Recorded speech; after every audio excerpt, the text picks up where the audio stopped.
ప్రభువుల ముఖములో పుత్రిక తిరిగి వచ్చినదన్న సంతోషము కన్నా వీడు అల్లుడుగా దాపరించినాడన్న శోకమే గోచరించుచున్నది. రాజునాయకున్న చోట అక్షరములను అస్త్రములను కడు జాగ్రత్తగా సంధించవలను. చాటించిన ప్రకారము పుత్రికను తిరిగి తెచ్చినందుకు అర్ధరాజ్యము, పరిణయమాడబోవు అల్లుడికి కానుకగా మిగతా రాజ్యము ఇవ్వవలను. మహారాజా, ఏం పూజ? మహారాజు గారికి వారసులుగా యువరాజులు వారున్నారు.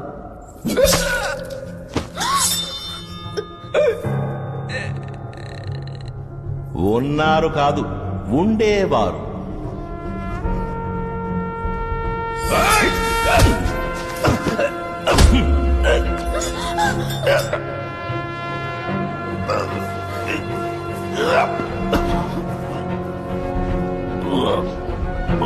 ఇచ్చటున్న శేషులెవరైనా కీర్తి శేషులు కావాలనా?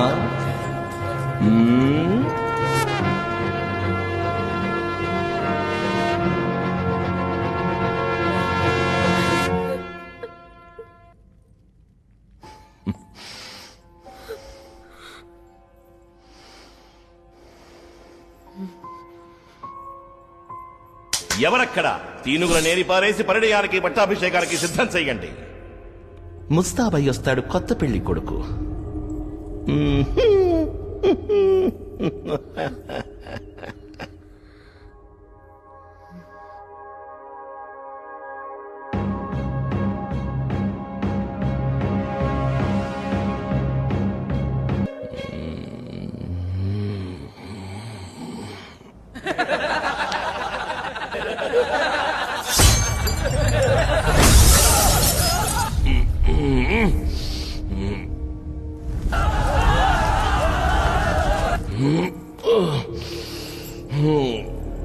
అడుగు జారుతున్నదా రాజనాయక్?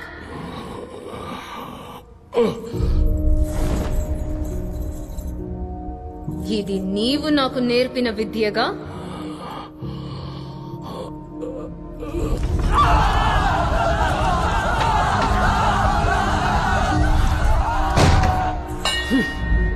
విక్రాంతక రాజ్యాన్ని చేజిక్కించుకొని మహారాజుగా పట్టాభిషిక్తుడయ్యానన్న ఆనందం ఒకవైపు, నిజ భుజ పరాక్రమశాలిగా నీకు తిరుగులేదన్న అహం మరోవైపు.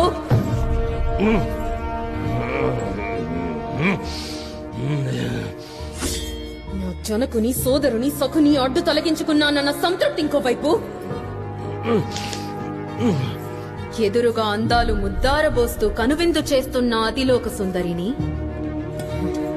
దక్కించుకుని తీరాలన్న విరహతాపం అదోవైపు. ఇన్ని తలపుల మధ్య కొట్టుమిట్టాడుతూ సుగంధ సువాసనలు వెదజల్లే నా కురలలో కాలకోట విషము పులుముకున్నది. గమనించలేకపోయావు కదా?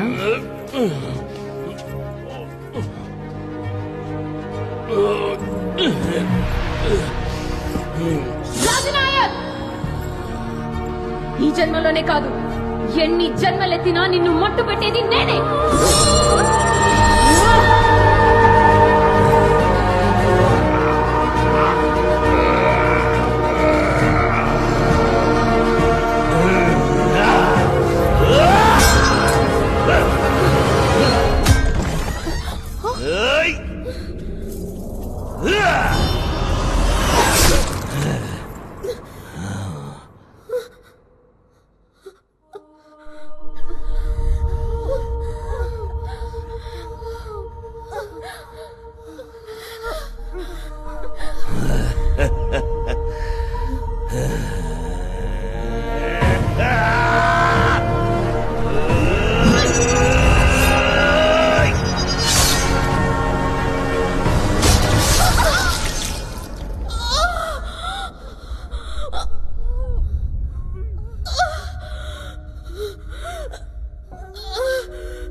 పైలోకానికి వెళ్ళలేక, పాతాళానికి పోలేక నీ ప్రేతాత్మ అశాంతితో అలమటించుగాక.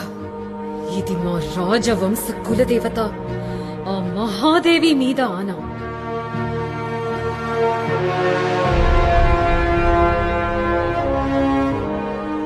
బతికినంతకాలం పైశాచిక కృత్యాలతో జీవించినవాడు ఇప్పుడు రత్నమహాదేవి శాపం వల్ల ఉగ్రరూపుడై భయంకర ప్రేతాత్మగా సంచరిస్తున్నాడు.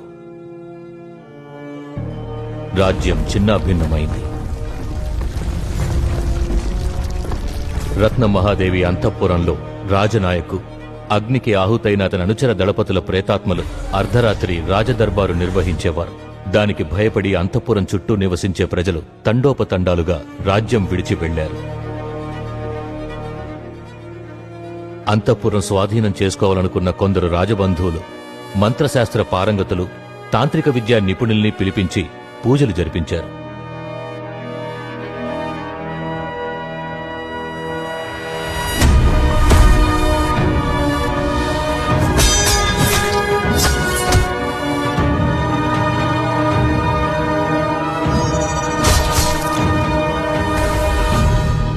రాజనాయకు తగిలిన శాపం బ్రహ్మహత్యా పాతకం కన్నా బలీయమైనది. అతనికి శాప విమోచనం లభించినప్పుడే ఇక్కడ జరిగే అమానుష కృత్యాలు అంతమవుతాయి. అది అంత తేలిక కాదు. 1000 సంవత్సరాలకు ఒకసారి వచ్చే నవకాళికా పౌర్ణమి రోజున చక్రాకార హోమగుండంలో యాగం చేసి ఒకే కుటుంబానికి చెందిన 5 రోహిణి నక్షత్ర జాతకుల్ని పూజలో బలి ఇస్తేనే రాజనాయక ఆత్మకు శాప విమోచనం కలుగుతుంది. మా కుటుంబంలో ఉన్న మేము 5 రోహిణి నక్షత్రంలో పుట్టిన వాళ్ళమే. కాని ఆ బలి పూజని వంశంలోని మొదటి ఆడపిల్ల, అందులోనూ కన్నెపిల్లే జరిపించాలి. మీ ఇంటికి దయ్యం రావచ్చు, ఓకే, కానీ మా ఇంటికి ఎందుకు వచ్చినట్టు? ఇన్ని చేసి పూజ జరిగిన ఒక విచిత్రమైన సమస్య ఉంది. ఈ బలి పూజ ద్వారా శాప విమోచనం కలిగి విడుదలయ్యే రాజనాయక ఆత్మ తనలోని ఉగ్రశక్తిని ఎలా ప్రయోగించబోతోందో అతని ఆత్మ తప్ప వేరెవరూ గణింపలేరు. వేరే మార్గమే లేదా? రాజధానిని వేరే చోటుకు మార్చి రాజ్యాన్ని ఏలుకోండి. ప్రేతాత్మగా సంచరిస్తున్న రాజనాయక్ ఘోర తపస్సు చేసి క్షుద్రశక్తుల్ని సంపాదించి నవకాళిక బలిపూజ కోసం ఎదురు చూడసాగాడు. కాబోవు కార్యము 4 గోడల మధ్య 3 దినములలో రాబోవు నవకాళికా పౌర్ణమి నాడు జరగవలెను.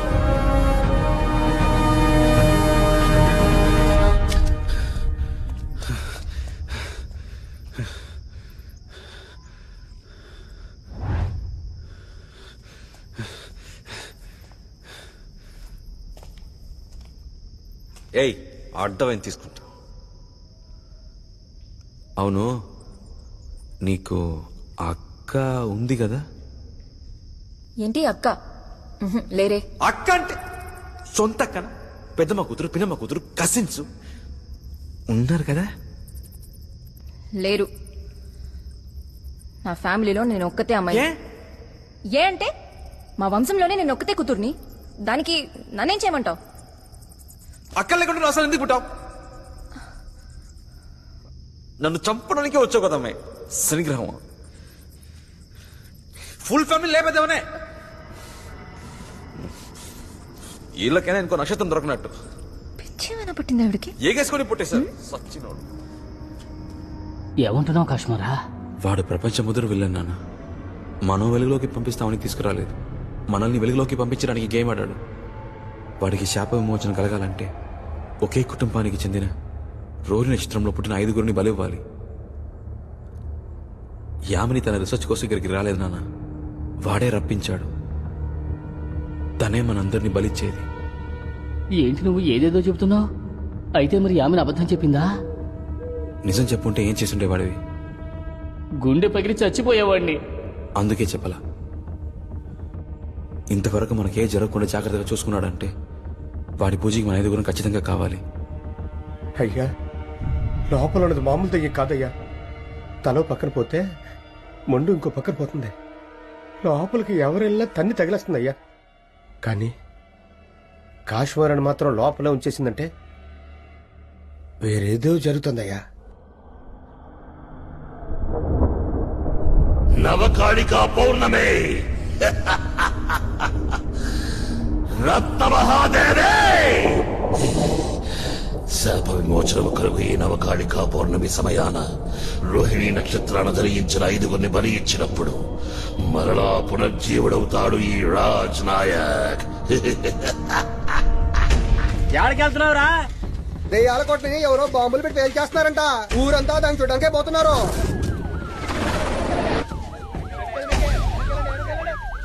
ఓకే, ఇక్కడ మనం ఇప్పుడు చూస్తున్నది బాగా పాడుపడిన ప్రాచీన కోట. ఇది కేవలం కోట అని చెప్పడం కన్నా ముత్యాల చెరువు దెయ్యాల కోటగా బాగా పాపులర్ అయిన ప్యాలెస్. ప్రజల మంచి కోరి దీన్ని బాంబు పెట్టి కొల్చబోతున్నారు. చివరిసారిగా ఆలోచించుకోండి. పోనీ దెయ్యాలు వదిలించే వాళ్లతో వద్దు బాబు, అన్ని చేశాను. చోటానికల్లా స్టార్ట్ பண்ணி சோழிநல்லூர் தர்கா வரைக்கும் எல்லாமே பார்த்தாச்சு. ஏமி பிரயோஜனம் இல்ல. பிளாஸ்ட் பண்ணி எல்லாம் முடிச்சிருங்க.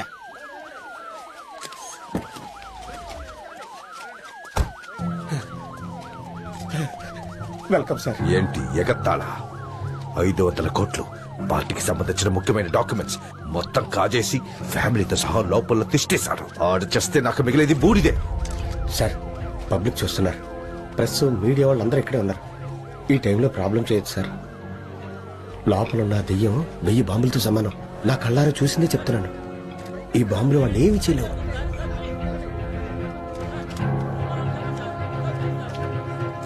ఎర్లీ మార్నింగ్ లాస్ట్ అవ్వాలి. సపోర్ట్ ఛానల్స్ లో డైనమిక్స్ ని ఇంక్రీజ్ చేయండి. రైట్ ఛానల్ లో ఉన్న వాళ్ళు లైన్ లోకి రండి.